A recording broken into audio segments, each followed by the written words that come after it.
Bonjour à tous et bienvenue sur boursicoté.com pour cette nouvelle analyse technique Forex matières premières et crypto-monnaies avec une paire de devises euro-dollar qui a encore une fois testé ici cette zone des 1.05 mais qui ne parvient pas à la franchir.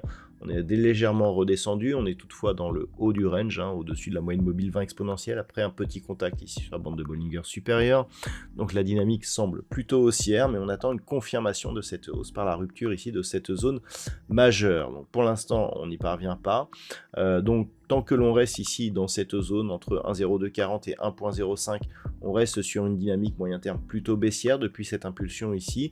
Un retournement lié à une cassure haussière de cette zone des 1,05 nous donnerait plus un signal de retournement avec une configuration en quasi double bottom. Rupture ici du point haut intermédiaire nous donnerait ce signal. La figure n'est pas parfaite, donc ne pas surinterpréter ce signal technique. L'objectif serait un retour ici sur cette zone des 1.0730. Globalement, on est toujours donc d'un point de vue court terme dans une phase plutôt neutre. Si les cours redescendaient ici sur la zone des 1.0240, on repasserait dans un flux baissier. Sur la paire de devises livre sterling contre dollar américain, nous sommes ici sur une confirmation donc de la cassure de la zone des 1.2610. On n'a pas réussi toutefois à marquer un plus haut significatif par rapport à la séance de la veille. On a été un petit peu bridé par cette hausse du dollar donc en fin de journée. Donc globalement, on reste plutôt haussier. On a de nombreux contacts sur la bol supérieure. On est au-dessus des moyennes mobiles qui évoluent sur la zone majeure des 1.2520. Donc ça reste globalement positif. L'objectif reste donc un retour ici sur cette zone. Alors on a 1.2720. Voire 1,28 ici en cas de poursuite du mouvement. Sur le métal jaune, eh bien, on s'est bien stabilisé cette semaine. On est parti ici un peu plus bas, donc sur un niveau proche des 2009, et puis on s'est stabilisé ici sur un niveau proche des 2940 $ l'once. On a un nouveau record depuis la séance d'hier.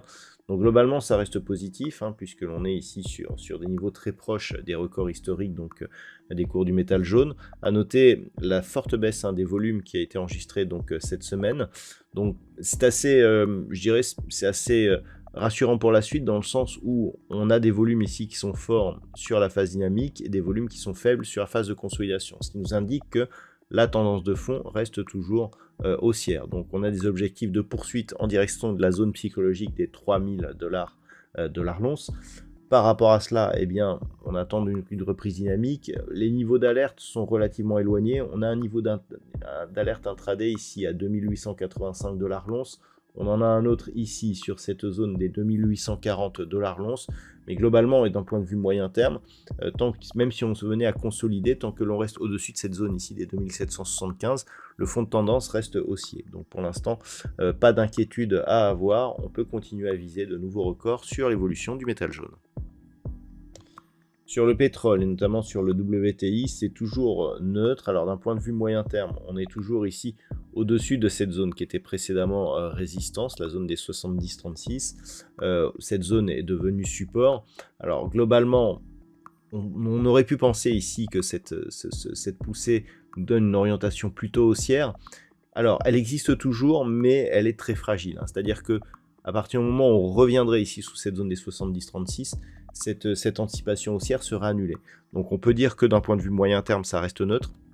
D'un point de vue court terme, on a fait quasiment toute la semaine, et même depuis ici cet espace de cotation qui remonte à la fin du mois de janvier dans le même range ici. Donc pour l'instant, très peu d'informations directionnelles sur donc le WTI. Si on observe ce qui se passe au niveau des indicateurs, on a même une impression plutôt baissière, puisque depuis la rupture ici de cette zone des 74 $ le baril, cette zone est bien devenue résistance, et on est plutôt sous la moyenne mobile 20 exponentielle qui agit comme résistance. Donc si on confirmait par la rupture ici des 70-36, contact avec la bande de Bollinger inférieure, eh bien on validerait donc une reprise baissière court terme du WTI avec comme objectif ici un objectif 1 ici qui se situe sur la zone des 68,30, puis potentiellement un retour ici sur cette zone de point bas à 65,50 $ le baril.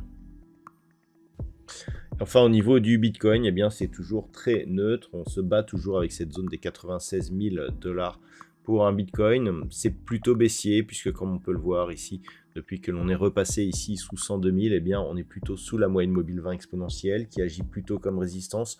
On a tenté ici une rupture mercredi, mais cette rupture a échoué. Donc, à force de tester cette zone des 96 000, on pourrait bien la casser. On voit d'ailleurs que la moyenne mobile va bientôt arriver sur cette zone. Auquel cas, eh bien, on pourrait revenir sur la zone des 92 000 dollars pour un Bitcoin. Alors, d'un point de vue moyen terme, on resterait dans ce range ici de consolidation horizontale depuis la forte phase de hausse que nous avions eue en fin d'année dernière, mais c'est sur rupture de cette zone des 92 000 que nous aurions là un signal assez négatif et potentiellement puissant. Donc pour l'instant, ça reste neutre. D'un point de vue moyen-long terme, ça reste haussier, mais attention ici à ces deux zones, 92 000 et 96 000 dollars pour un Bitcoin. Voilà donc ce que l'on peut dire sur l'analyse technique de ces principaux actifs. Je vous souhaite de passer un très bon week-end. On se retrouve dès la semaine prochaine pour d'autres analyses techniques, toujours sur le site boursicoté.com.